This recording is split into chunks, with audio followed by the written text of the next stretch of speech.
Ahorita nos está acompañando María Vázquez Cayo Miula. Eh, María, muchas gracias por estar aquí con nosotros. María tiene una maestría en Derecho Económico Internacional, tiene una maestría en la propiedad intelectual, la primera en Suiza, en Berna, en el World Trade Institute, la segunda en el Max Planck de Múnich, y también es candidata a doctora, también por la Universidad de Berna, en Suiza. ¿Cómo estás, María? Cuéntanos. Hola, Víctor, muchas gracias. Encantada de estar aquí. Estoy muy bien y es muy emocionante tener una entrevista con la maestría de Derecho Internacional Económico. Gracias, gracias a ti. Cuando te dije, vamos a hablar sobre tendencias en comercio electrónico y también sobre datos, cuando te comenté que esto iba a ser vía Facebook Live, tuviste unos ciertos reparos y te dije, me vas a contar por qué, qué implicancias tiene de que estemos en Facebook para el comercio de datos, para el comercio electrónico. Bueno, en realidad, en términos de comercio, tal vez estar en Facebook facilite poder intercambiar ideas, poder tener esta conversación. Mis reservas eran más para una persona que está muy, muy dentro de las discusiones sobre tecnología y sobre las discusiones sobre privacidad y datos. Bueno, Facebook es una de las plataformas que naturalmente ha tenido más problemas en poder tal vez tener estándares altos de privacidad de datos. Y era más un comentario muy inocente de, bueno, Facebook, pero está bien, o sea, es una plataforma que nos ayuda a comunicarnos. Ahora, hablabas de comercio de datos, es decir, parece que no es muy obvio, pero nuestros datos tienen un valor en el mercado, se transan el hecho de que yo tenga una cuenta, que haya puesto ciertas cosas que me gustan en Facebook, eso tiene un valor para el mercado. Es como a veces esos correos que uno recibe de te vendo una base de 500 emails, no sé qué tan legal sea, por tal dinero, ¿es algo así? ¿También estamos a ese nivel de transacciones? Bueno, en realidad hay una frase muy conocida que dicen que cuando el producto es gratis, es que tú eres el producto.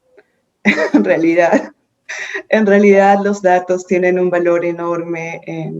Bueno, es muy obvio ahora por las circunstancias en las que estamos, en que el comercio electrónico se ha disparado, en que nuestras conversaciones son a través de medios digitales. Y efectivamente los datos son una fuente de ventaja comparativa para aquella empresa o aquella organización que tenga datos y que sepa cómo sacar ventaja de ellos, cómo organizarlos, cómo crear conocimiento a través de estos datos. Mm. ¿Y cómo interviene el derecho? ¿Hay una forma de protegerse? ¿Eso es solo una solución? Entonces, ¿que los estados van a tener que regularlo? ¿O más bien ya hay iniciativas en conjunto a nivel grupal? Porque los datos van de lado a lado. Y las empresas podrían hacer como forum shopping de dónde sitúo para tener, digamos, la más amplitud de comerciarlos. Bueno, es muy interesante porque cuando hablamos de datos es un tema tan amplio, pero hay que distinguir entre datos personales y datos que no son personales. Y los datos no personales, esos datos que vienen, por ejemplo, de sensores, de sensores que se insertan en equipos electrónicos y que luego colectan un montón de información, esos datos en realidad sí se pueden transmitir libremente a través de cualquier canal y a todas las jurisdicciones. Esos datos sí pueden cruzar fronteras. Los datos que se regulan en el ámbito del comercio internacional o que generan más problemas legales respecto al comercio internacional y respecto no solo al comercio internacional, pero también respecto a leyes locales y cuestiones de privacidad, son los datos personales, y esos datos son datos que hacen que puedan identificar a una persona. Es un término muy complejo, en realidad no hay una definición única sobre qué son datos personales, pero en términos de comercio internacional, la regulación de datos personales y el comercio transfronterizo de datos personales eh, es un tema muy importante actualmente porque existen regulaciones que señalan que los datos se deben quedar en ciertos países o que solo pueden enviarse a otras jurisdicciones si es que existen ciertas garantías. Por ejemplo, en Europa existe la regulación sobre el GDPR, que es la regulación sobre datos personales, ¿verdad? Y el GDPR lo que hace es establecer condiciones para que se puedan exportar datos personales europeos a otras jurisdicciones. Y estas condiciones, muchos entienden que estas condiciones son muy onerosas en términos de comercio, y entonces están buscando mecanismos que puedan hacer que a pesar de que existen estas condiciones, los datos se puedan transmitir, no libremente, pero de acuerdo a una regulación que no ponga barreras innecesarias al comercio, que es lo que tú entiendes que es libre comercio. Wow, wow, es interesante. A ver, ha salido una pregunta con respecto a lo que dijiste que sí se podría transmitir, que podrían ser, digamos, pequeños chips dentro del celular que va enviando información, pero que no indica quién soy. Es decir, es lo que puede decir, Víctor está utilizando la marca X en tal lugar y son 500 como Víctor que utilizan, digamos, ese dispositivo. ¿A eso te referías con respecto a dispositivos que van mandando datos o tal persona con tal dispositivo ha consumido tanto de Internet? Esos datos sí serían libres porque no identifican al consumo con mi persona. Claro, mientras no te identifiquen, no hay problema. El problema resulta es que Sí. existen muchas técnicas que pueden reidentificarte. Eso es lo que se conoce como el Big Data, que es básicamente que la acumulación de datos hace que todos estos datos se combinen y, por ejemplo, puedan reidentificarte no solo por la locación de tu celular, pero a través de otra combinación de otros datos que hacen que estos datos que en teoría son anonimizados, en realidad sean datos personales, porque te pueden identificar. Entonces, el límite o, digamos, como el estándar jurídico para que estos datos puedan ser transmitidos es que sean datos no personales, y dentro de los datos no personales están naturalmente los datos anonimizados. Pero hasta qué punto estos datos pueden ser anonimizados es en realidad una materia de investigación, no solo académica, pero también técnica, porque estamos en una época de Big Data, que todo colecta datos. Entonces, va a depender de qué se entienda por anonimización, que esos datos puedan fluir. Entonces, un poco lo que nos contabas, que la respuesta entonces de los que comercian con datos es, oye, países, instituciones me están pidiendo que anonimice datos, pero al final es por gusto porque luego se puede desanonimizar. Y no sé si un buen desanonimizador seré después de haber dicho esto. Lo siento.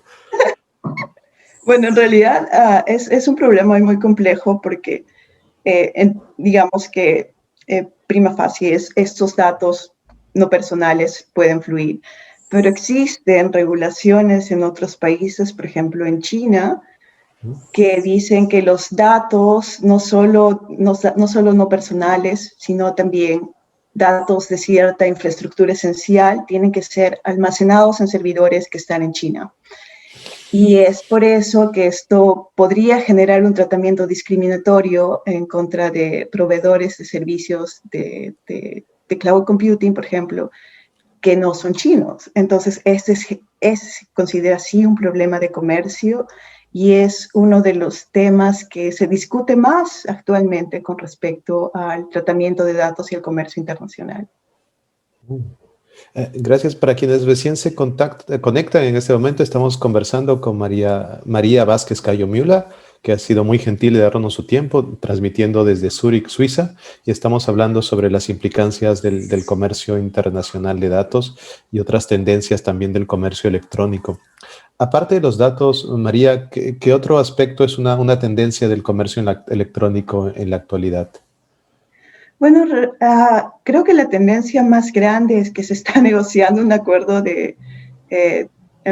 plurilateral sobre comercio electrónico en el marco de la OMC, que se esperaba que se iba a concluir el año pasado, pero debido a la pandemia, este acuerdo ha sido, digamos, se ha alargado, las negociaciones se han alargado y se espera que tal vez se concluya este año a finales del 2021. Lo que se está negociando ahí es básicamente provisiones sobre comercio electrónico. Es, por ejemplo, creo que la cláusula en la que ya se ha establecido un lenguaje básico es, por ejemplo, la prohibición de tener spam, pero también hay, por ejemplo, disciplinas sobre como comercio sin papeles, la autenticación de documentos, que sea electrónica, firmas electrónicas, hay temas sobre ciberseguridad, no hay provisiones sobre propiedad intelectual, que es muy interesante. También está el tema del comercio de datos ahí presente, pero muchos de estos tópicos son muy complejos y lo que he estado observando también a través de un proyecto en el que colaboré con APEC es sobre hasta qué nivel se puede llegar a estándares internacionales sobre regulación del comercio electrónico. Y el comercio electrónico se podría entender como una primera fase del comercio digital, porque el comercio digital es mucho más amplio. Pero incluso en esta primera fase es muy difícil llegar a reglas comunes, a estándares comunes que sean, como tú entiendes, hard law, es todo más soft law, recurramos a los estándares que existen en organismos regulatorios internacionales, como para sistemas de ciberseguridad. Entonces es un lenguaje muy, muy amplio, muy impreciso, pero que sin embargo es el único lenguaje que puede ocurrir en las circunstancias en las que estamos, en las que se habla de una guerra tecnológica, comercial. Entonces, llegar a acuerdos en estas circunstancias en realidad es un proceso muy arduo, pero me alegra que, por ejemplo, la OMC está discutiendo este tema. Oh, allí nos traes varias noticias y yo ya tengo algunas preguntas, tal vez para nuestras amigas y amigos y yo, que somos tal vez nuevos en esto. ¿Qué diferencia, y eso es algo que me ha salido la duda, qué diferencia hay entre comercio electrónico y comercio digital? ¿Dónde está la barrera entre ambos?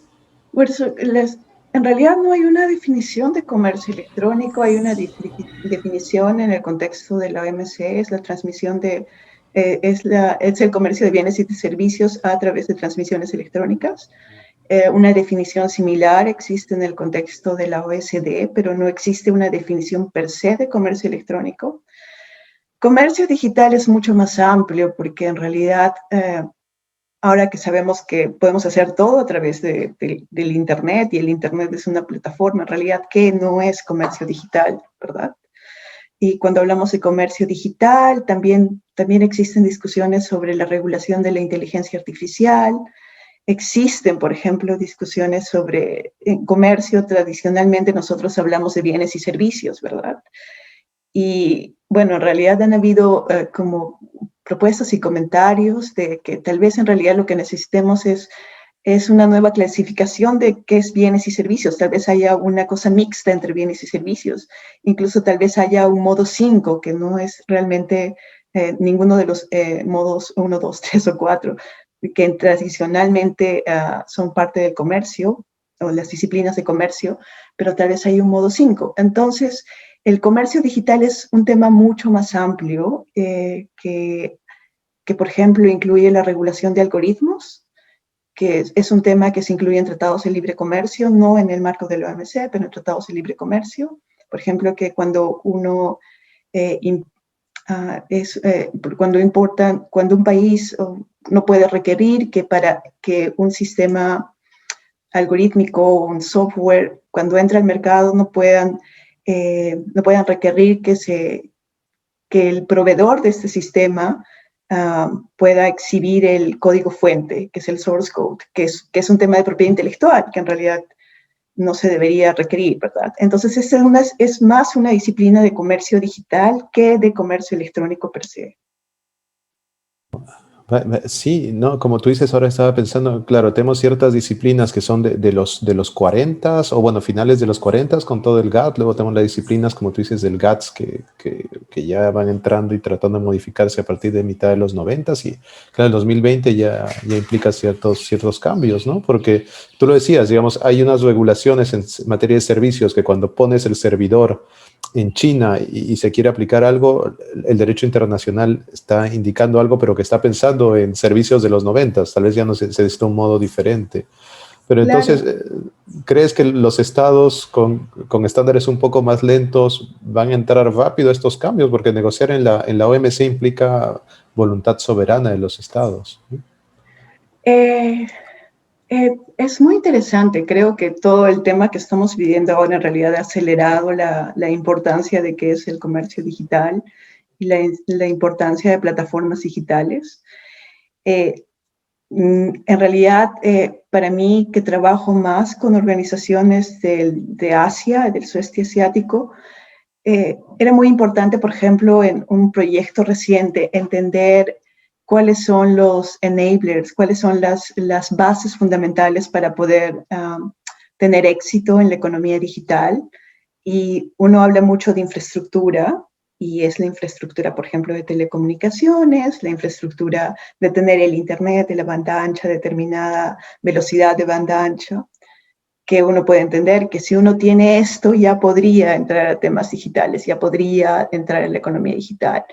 Sin embargo, uno de los aspectos que también condiciona que uno pueda tener, digamos, esta capacidad de tomar ventaja de la economía digital es el tema de la educación, que también es un aspecto de infraestructura.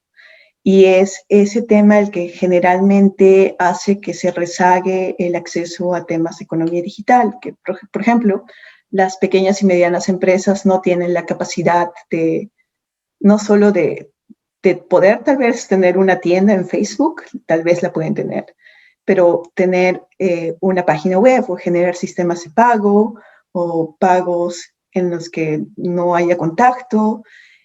Son todos estos temas que tienen que ver mucho con la educación y es una educación no general, pero es una educación digital.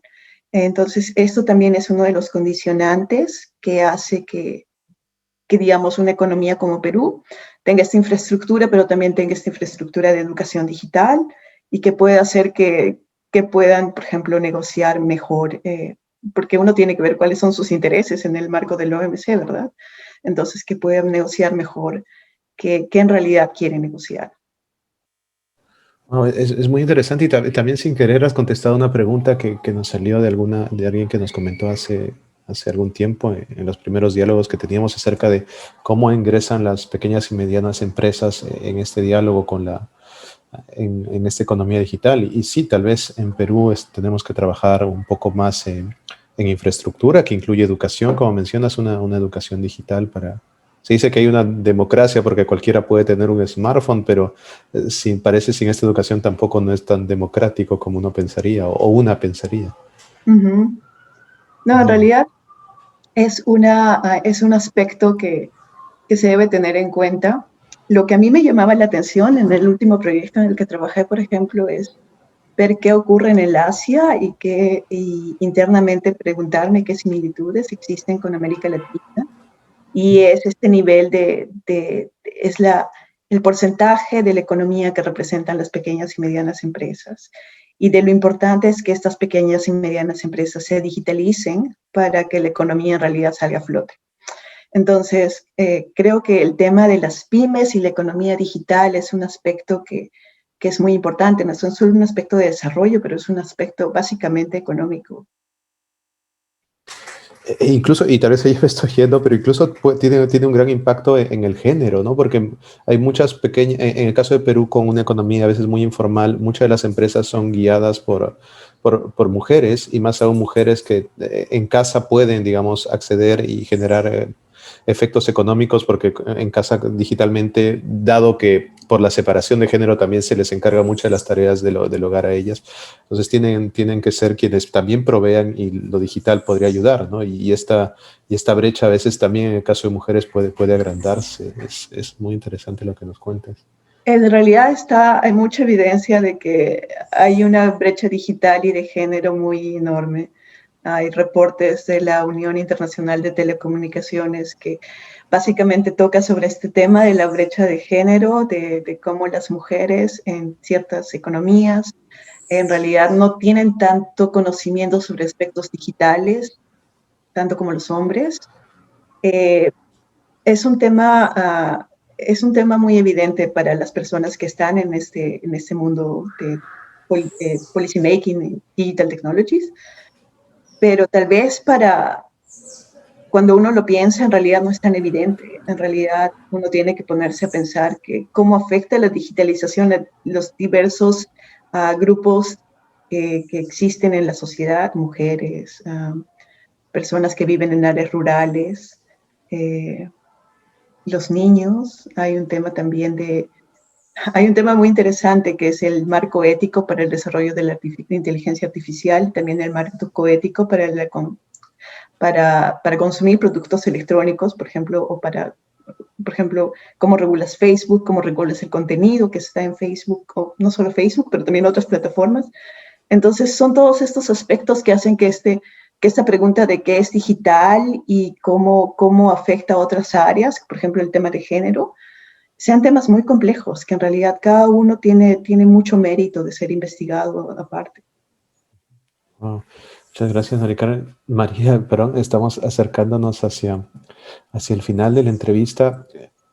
Se podría pensar que estos temas normalmente se ven desde el sector público. Por casualidad, la mayoría de personas que hemos estado recibiendo como invitadas en el canal trabajan en el sector público, pero esta implicancia, digamos, de temas de derecho internacional económico, propiedad intelectual, comercio digital, también tienen un impacto en el sector privado. Digamos, tú eres una consultora internacional, supongo que también hay estudios de abogados o firmas o empresas en las cuales se desarrollan estas materias.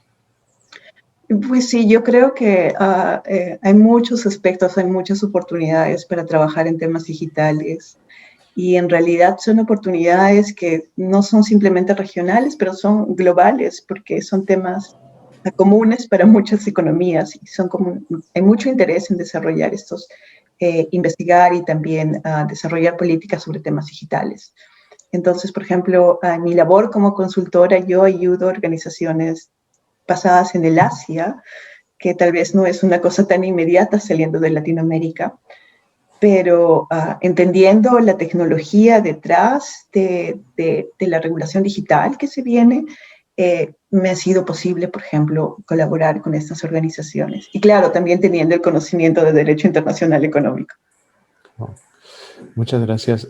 Tal vez nos quieres dejar, María, con algún otro tema que debamos ir pensando. Seguro que en los comentarios luego nos van a pedir algún tema en específico y espero que podamos contactarte ya para tratar sobre estos temas puntuales más adelante, pero tal vez hay un tema más con el que debamos quedarnos y estar pensando en él. Ay, en realidad se me ocurre una recomendación que le hice a mi madre hace muy poco, que es que se compre un sistema, que se compre un antivirus. Creo que cuando estamos digamos, en una economía digital y debido al diseño tecnológico del Internet, en realidad es muy posible que estos temas de ciberseguridad generen muchos costos económicos. Yo recomendaría a todos que se compren un antivirus y que tengan mucho cuidado al por ejemplo, compartir sus datos, pero también al usar, digamos, celulares o laptops que no tengan sistemas de antivirus. Ese es un ejemplo concreto que creo que todos se podrían beneficiar. Muchas gracias. Yo ya creo que yo voy a seguir tu consejo y voy a tener que hacer la compra digitalmente, pero va a ser el inicio de un cambio. No hay un marco internacional sobre ciberseguridad, así que estos son temas que no se tocan en el derecho internacional. Entonces, si van a robar tus datos o si van a atacar tus servidores y este va a ser un ataque de ciberseguridad, en realidad es muy difícil sancionar estos ataques dentro del marco de derecho internacional. No hay un tratado, no hay una convención. Existe la Convención de Budapest, que es muy antigua, pero estos son temas que en realidad básicamente ocurren sin ser sancionados, así que hay que tener mucho cuidado. Sí, y el problema es que pueden llevar una escalada un poco más violenta, ¿no? Digamos, si es un país fuerte que se siente, o grande, con un gran ejército que se siente vulnerado por ello, y ya que no hay marco legal, lo que puede querer hacer luego es invadir o lanzar un par de misiles para mostrar su descontento. Bueno, No, puede espero pasar, que no. pero por el momento Sí, sí. esperemos que el mundo se recupere, ¿no? Sí, sí, yo también lo creo.